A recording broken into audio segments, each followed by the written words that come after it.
Remunerations పెంచకుండా ఏమో ప్లాట్లు, BMW కార్స్, ఫ్లాలు ఎలా కొంటున్నారు?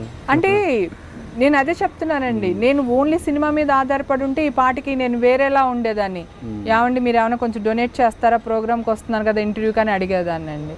నాకు మా హస్బెండ్ కెమెరామ్యాను, మా మదర్ వాళ్ళు వెల్ సెటిల్డ్. నేను ఫస్ట్ నుంచి మా అమ్మగా నేను ఇండస్ట్రీకి వచ్చిన కొత్తలో ఫుల్ నగలేసుకుని ఇంతంత గోల్డ్ వేసుకుని తిరిగేవాళ్ళం మేము. సో ఊర్లో మనకేం లోటు లేదండి, happy well settled family. So తర్వాత చిన్న చితగా కిటీ పార్టీలని అవని ఇవని ఉంటాయి కదా, మనకు ఉండే గ్యాదరింగ్ మనకు ఉంటుంది కదా. సో అట్లా సంపాదించాను.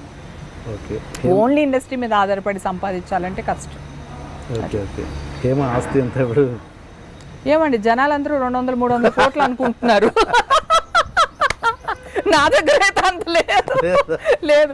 నేను జెన్యున్గా 15 years నుంచి నేను ఇన్కమ్ ట్యాక్స్ కడుతున్నాను. ఏదో 1-2 లక్షలకి ఏదైనా అంటే పెళ్ళిళ్ళకి అట్లకి వెళ్ళినప్పుడు ఎవరైనా ఇస్తే అది చూపించకపోవచ్చు తప్ప అన్ని ఆన్లైన్ ట్రాన్సాక్షన్స్ అండి, మనం దాచేదేం లేదు. కానీ నాకు చాలా హ్యాపీగా ఉంది అలా మాట్లాడుకోవటం.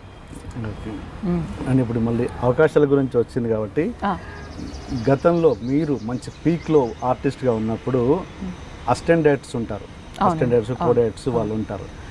వాళ్ళలో ఎంతో కొంతమంది ఇప్పుడు స్టార్ డైరెక్టర్స్గా ఉండొచ్చు. అప్పుడు మీరు అసిస్టెంట్ డైరెక్టర్గా ఉన్నప్పుడు వాళ్ళని ఇల్ట్రీట్ చేయడము, లేకపోతే వాళ్ళని కేర్ చేయకపోవడము, లైట్ తీసుకోవడము లాంటివి జరిగి ఉండొచ్చు. అలాంటి వాళ్ళు ఇప్పుడు స్టార్ డైరెక్టర్ అయ్యాక మీలాంటి ఆర్టిస్ట్లను పక్కన పెట్టి ఉండొచ్చు కూడా. అలా ఎప్పుడైనా మీకు జరిగిందా? అలా రిగ్రెట్ అయిన సందర్భాలు ఉన్నాయా? మీరు అరే ఆ అబ్బాయిని అప్పుడు బాగా చూస్తే బాగుండేది అని ఎప్పుడైనా మీకు అనిపించిందా? అనిపించలేదండి. ఈ మధ్య కాలంలో కొత్త డైరెక్టర్లు వస్తున్నారు. ఇది వరకు మా ఇంట్లోనే అంటే జగన్ అనే నాతో పాటే ఉండేవాడు. సో తనతో పాటు అసిస్టెంట్ డైరెక్టర్లు కృష్ణవంశీ వీళ్ళందరూ కూడా మన ఇంట్లో నా చుట్టూనే ఉండేవాళ్ళు.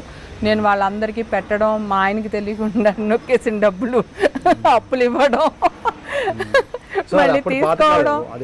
అది వాళ్ళే కాదు, వాళ్ళే డైరెక్టర్స్ అయ్యారు. నాకు క్షణక్షణానికి కృష్ణవంశీ అసిస్టెంట్ డైరెక్టర్, కృష్ణవంశీ గారు.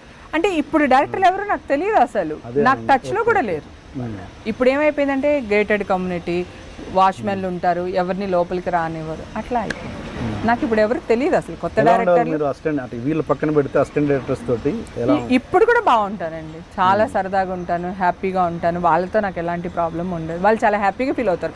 నేను సెట్లో ఉంటే అసలు సెట్ అంతా ఒక ఇదిలో ఉంటుంది, ఎనర్జీ, ఫుల్ ఎనర్జీగా ఉంటుంది సెట్ అంతా, చాలా హ్యాపీగా ఉంటుంది. నాతో వర్క్ చేస్తే ప్రతి అసిస్టెంట్ డైరెక్టర్ నుంచి ప్రొడక్షన్ మేనేజర్ వరకు ఫుల్ బిందాస్గా ఉంటారు. కానీ ఎవరైనా అంటే అసిస్టెంట్ డైరెక్టర్లు వాళ్ళతో ప్రాబ్లం ఉండదు, కానీ ఈ మేనేజర్లు మాత్రం ఏదైనా ప్రోగ్రామ్ కరెక్ట్గా చెప్పకపోయినా, పొద్దున్నే తీసుకొచ్చేసి మధ్యాహ్నం వరకు షూటింగ్ చేయకపోయినా, లేదంటే ఏదైనా అడిగినప్పుడు సరిగ్గా చేయకపోయినా కొంచెం వాళ్ళకి మాత్రం ఫేస్ టు ఫేస్ క్లియర్ చేసేస్తా. ఇది కదా జరిగింది, ఎందుకు మీరు ఇలా చేస్తున్నారు. ఇంకొకటి, ఆడవాళ్ళకి makeup materials, makeup box, costume box, నగలు, అవి ఇవి అని ఇన్ని ఉంటాయి. మగాళ్ళు ఒక జీన్స్ ప్యాంటు షర్ట్ వేసుకుని వచ్చేస్తాడు, మేకప్ మెన్ కూడా బ్యాగ్ తగిలించుకుని వచ్చేస్తాడు. వాళ్ళకి క్యారవాన్లో ముందు రూమ్ ఇస్తారు. నాకు వచ్చే గొడవలు చెప్తున్నా, ఈ అసిస్టెంట్ డైరెక్టర్లు సెట్లో మాకు ఏ గొడవ ఉండదు. ఓకే, వెనకాల రూమ్ ఇస్తారు మాకని కాదు, మొత్తం క్యారెక్టర్ ఆర్టిస్ట్ లేడీస్కి అందరికీ అంతే, వెనకాల రూమ్ ఇస్తారు. పోనీ ఇస్తే ఇచ్చారు, ఒక్కొక్కసారి ఇద్దరు ఆర్టిస్టులు, ముగ్గురు ఆర్టిస్టులు దాంట్లో ఉండమంటారు. దాని అసిస్టెంట్, దాని మేకప్ మెన్, నా అసిస్టెంట్, నా మేకప్ మెన్, వాళ్ళు ఆ బ్యాగులు క్యారీ ఉండదా అండి? నేను అడగాల, ఇంత సీనియారిటీ వచ్చింది కదా, ఇప్పుడు కూడా చెయ్యకపోతే ఇంకెప్పుడు చేస్తారు మీరు? నేను ఇట్లా కర్ర పట్టుకుని వచ్చేటప్పుడు అరే ఈవిడికి ఏం చేద్దామని ఆలోచిస్తారా? అది అలాంటివి నేను కొంచెం అడిగేస్తానండి సెట్లో, మొహమాటం లేదు.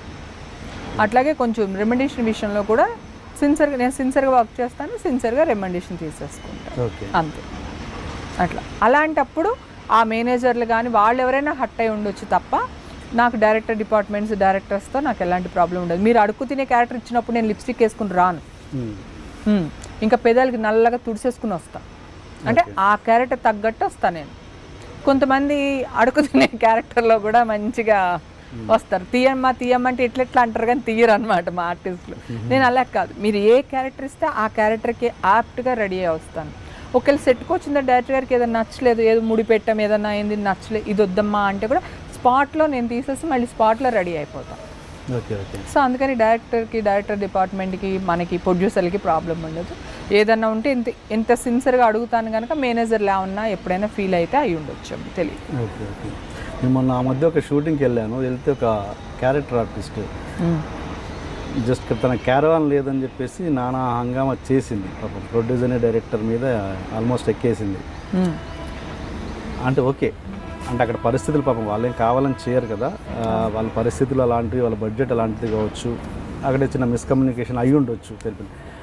అలా అలా నాకు కరెక్ట్గా అనిపించలేదు. అలా మీకు ఎప్పుడైనా అలా మీరు ఇన్సల్ట్గా ఫీల్ అయ్యారా క్యారవాన్ లేదని, లేదా ఎలాంటి పరిస్థితులైనా మీరు అడ్జస్ట్ అవ్వగలరా? నేను 90% అడ్జస్ట్ అయిపోతున్నాను, అది ప్రాబ్లం కాదు కానండి.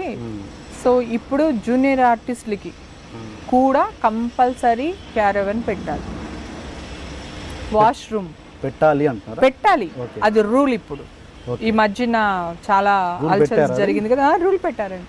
లేకపోతే ఇదివరకు పాపం జూనియర్ ఆర్టిస్టులు ఆ చెట్లు వెనకాలకి ఇక్కడికో అక్కడికో చాలా ఇబ్బంది పడేవాళ్ళు ఆడవాళ్ళు. ఇప్పుడు జూనియర్ ఆర్టిస్టులు కూడా పెడుతున్నారా? పెట్టాలండి. అంటే ఒక్కొక్కరికి ఒక్కొక్క క్యారవాన్ అని కాదు, కంపల్సరీ జూనియర్ ఆర్టిస్టులకి ఒక క్యారవాన్ కానీ ఒక రూమ్ కానీ ఏదైనా ఒక వాష్రూమ్ ఉండేది, వాళ్ళు బట్టలు మార్చుకోవడానికి. వాళ్ళు పాపం చోట్లకి వెళ్ళి అట్లా వెళ్ళి బట్టలు మార్చుకుంటూ ఉంటారు. సో అందుకని ఇప్పుడు మీరు అలా అడుగుతున్నారు సార్, నిన్న కాక మొన్న వచ్చిన ఆర్టిస్ట్కి క్యారవాన్స్ ఇస్తున్నారు. సో అలాంటప్పుడు ఆ సీనియారిటీకి మర్యాద ఇచ్చి క్యారవాన్ ఇవ్వకపోవడం తప్పే కదండి. చిన్న సినిమా అక్కడ అసలు ఆ షూటింగ్లో క్యారవాన్ లేదు, లేకపోయినప్పుడు మనం తప్పదు, మనం అడగడం కూడా. ఇప్పుడు ఇళ్లలో షూటింగ్ చేస్తారు సార్, నేను క్యారవాన్ వద్దంట, నాకు ఇల్లు రూమ్ ఇచ్చేయండి అంట. ఎందుకంటే షూటింగ్ షార్ట్ అయిపోగానే చక్కగా రూమ్లోకి వెళ్ళిపోవచ్చు. ఇప్పుడు అదే బయట అనుకోండి, షార్ట్ అయిన తర్వాత అక్కడికి వెళ్ళేసరికి మళ్ళీ షార్ట్ రెడీ అంటారు, మళ్ళీ వెనక్కి తిరిగి రావాల్సి వస్తుంది. అందుకని వెళ్ళం, దానికంటే బెటర్ అంటే ఆడవాళ్ళ ఇబ్బందులు ఏంటంటే ఒక బట్టలు మార్చుకోవడం ఒకటి, అందుకనే రూమ్ ఉంటే చాలు. కానీ ఇప్పుడు కంపల్సరీ క్యారవాన్ కానీ రూమ్ కానీ జూనియర్ ఆర్టిస్టులకు కూడా లేడీస్కి ఇవ్వాల్సిందే. ఓకే, పాటిస్తున్నారా మరి? అంటే మేబీ పాటిస్తున్నారేమో అనుకుంటున్నాను సార్. ఎందుకంటే దీనికి మన సుప్రియ గారు, నందిని డైరెక్టరు, మన ఝాన్సీ, వీళ్ళందరూ ఒక టీమ్గా ఏర్పడి ఒక సినిమా జరిగినప్పుడు మీకు ఏదైనా ప్రాబ్లం వస్తే ఫోన్ నెంబర్ పెడుతున్నారు, లొకేషన్లో పెడతామన్నారు, ఇంకా ఎంతవరకు వచ్చిందో నాకు తెలియదు. ఆ నెంబర్కి కాల్ చేసి నాకు ఈ ఇబ్బంది జరుగుతుంది, లేదా ఈ అసిస్టెంట్ డైరెక్టర్ వల్ల, ఈ మేనేజర్ వల్ల, లేదా క్యారవాన్ ఇవ్వలేదు, రూమ్ ఇవ్వలేదు, లేడీస్ ఇబ్బంది పడుతున్నా అని మీరు కంప్లైంట్ చేయొచ్చమ్మా, మేము వాళ్ళ మీద యాక్షన్ తీసుకుంటాం. చూసుకుంటారు, నెక్స్ట్ కట్ చేస్తారు అంతే, అంతకుముందు ఏముంటుంది. ఎగ్జాక్ట్లీ సార్, అది ఉంటుంది.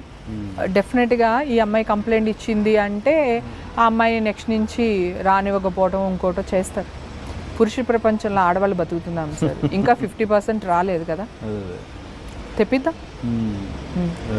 This is Lavan Tripathi. నేను మీ Sai Dharam Tej. This is Niharika Konidala. And don't forget to subscribe to iDream. Please subscribe to iDream Media. Please subscribe iDream Media. Do subscribe to iDream. Subscribe to iDream Media. Please subscribe iDream. Do subscribe to iDream Media. Don't forget to subscribe.